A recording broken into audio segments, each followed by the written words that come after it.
Bharti Airtel, और देखिए शादी जब भी होती है तो बाराती नाचते हैं, तेजी का बाजार होता है तो ब्लॉक डील की भरमार हो जाती है।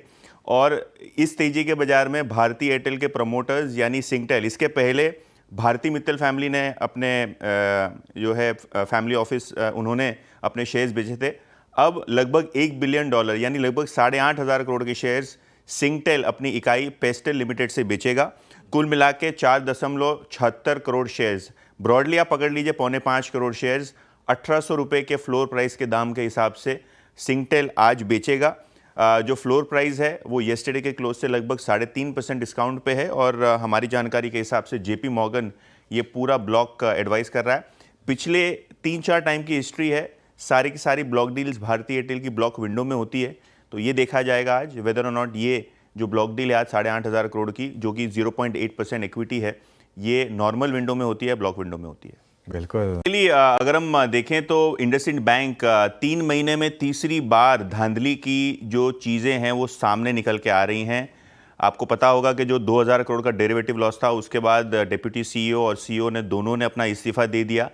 इंटरनल ऑडिट के बाद दो चीज़ें बहुत ही सीरियस पाई गई हैं इंडसइंड बैंक में।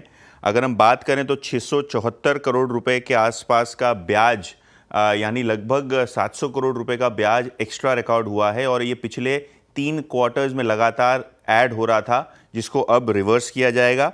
दूसरी बात कि जो 600 करोड़ रुपए की एसेट्स हैं, इनके ऊपर भी एक सवालिया निशान है, जिसको एसेट में जो है वो क्लासिफाई किया गया था और उसके सामने लायबिलिटीज़ को भी एडजस्ट किया गया था। तो 600 करोड़ की एसेट्स ज़्यादा और लगभग 725 करोड़ रुपए का ब्याज ज़्यादा कंपनी ने रिकॉर्ड किया है, जो अब रिवर्स होगा।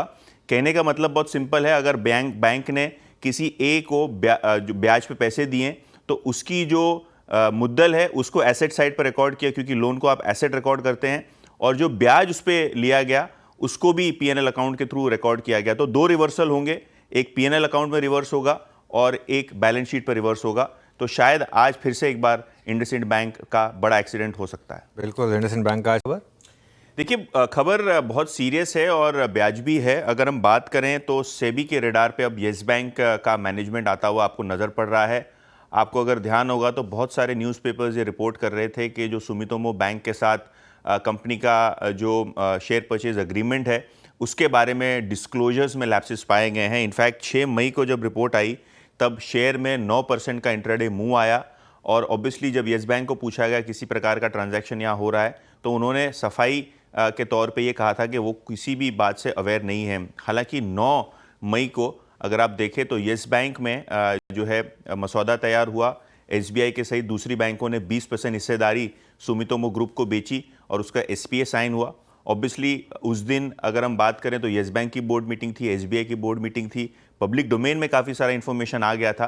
तो कहीं ना कहीं ये जो लैप्सेस हुए हैं येस बैंक के, इसके चलते सेबी ने अब डील की टाइमिंग को लेकर जांच और जो डिस्क्लोजर है उसको लेके जांच शुरू कर दी है सूत्रों के हिसाब से। तो और एक ब्लॉक डील भी हो रही है, और जेएसडब्ल्यू इंफ्रा, ये स्टॉक रडार पे होना चाहिए। यहाँ प्रमोटर्स यानी सज्जन जिंदल की जो फैमिली है, ये 1200 करोड़ रुपए तक के ब्लॉक डील में शेयर्स बेच सकते हैं। कुल मिला के 4.2 करोड़ शेयर्स यानी 2% इक्विटी वो बेचेंगे। 288 रुपये का फ्लोर प्राइस दिया गया है, जो कि 3% डिस्काउंट पे सौदा होता हुआ आपको दिखाई पड़ सकता है। ऑब्वियसली अगर हम बात करें तो अभी जेएसडब्ल्यू ग्रुप का जेएसडब्ल्यू इंफ्रा में 85% से थोड़ा ज़्यादा हिस्सा है। तो इससे 2 काम होंगे। सबसे पहला, जो minimum public share holding norms हैं उसको मीट करने के लिए मदद मिलेगी, और दूसरा एंगल जो है वो है एक्जो नोबल का। अगर आपको ध्यान है तो काफ़ी सारे न्यूज़पेपर्स ऑलरेडी रिपोर्ट कर रहे थे, लेकिन आज भी न्यूज़पेपर्स ने रिपोर्ट किया है कि जो एक्जो नोबल है, इसमें जेएसडब्ल्यू ग्रुप एक मेजॉरिटी हिस्सा खरीद सकता है। 75% हिस्सेदारी खरीदेगा और 12,000 करोड़ रुपए के आसपास के वैल्यूएशन पे ये सौदा आपको होता हुआ नज़र पड़ सकता है। एक्जो नोबल की पर्टिकुलरली बात करें तो बहुत दिनों से चर्चा चल रही है कि इसमें डाइवेस्टमेंट होगा। एक्जो नोबल एनवी जो इनका फॉरेन प्रमोटर्स है पूरी हिस्सेदारी बेचेगा, लेकिन अब लग रहा है कि जेएसडब्ल्यू ग्रुप प्राइवेट कैपेसिटी में यहाँ अपना हिस्सा खरीद सकता है। जेएसडब्ल्यू ग्रुप के साथ रहते हैं और जेएसडब्ल्यू एनर्जी के नंबर्स की बात करते हैं। नेट प्रॉफिट में 16% का इजाफा, रेवेन्यूज़ में भी उसी तरह की ग्रोथ आपको देखने को मिल रही है। हालांकि एबिटा केवल 3% ग्रो हुआ है। इसका मतलब ये है मार्जिन कॉन्ट्रैक्ट हुए हैं और साल दर साल बेसिस पे लगभग 5% मार्जिन कम आए हैं। अगर हम बात करें तो इस साल औसत से कम गर्मी हुई है और इसीलिए मर्चेंट पावर रेट्स में भी आपने एक डिक्लाइन देखा है, जिसका खामियाजा जेएसडब्ल्यू एनर्जी अपने मार्जिन्स को कॉम्प्रोमाइज़ करके इस Q4 का नंबर डिलीवर करता हुआ नजर पड़ रहा है। फंड रेजिंग की भी अनाउंसमेंट हुई है, लगभग 10,000 करोड़ के फंड रेजिंग की बोर्ड ने मंजूरी दी है। हालांकि नंबर्स की बात करें तो थोड़े वीक साइड पे हैं। क्रॉम्पटन दूसरा नंबर है जो आया है, प्रॉफिट में 22% की ग्रोथ, रेवेन्यू ग्रोथ म्यूटेड रही है, केवल 5% यहाँ देखने को मिला है। एबिटा बात करें तो 30% की ग्रोथ और मार्जिन्स लगभग साल दर साल बेसिस पे 2.5% ज़्यादा आए हैं। ऑपरेटिंग फ्रंट पे नंबर्स अच्छे हैं, हालांकि जो रेवेन्यू ग्रोथ है वो थोड़ा म्यूटेड आपको दिखाई पड़ रहा है।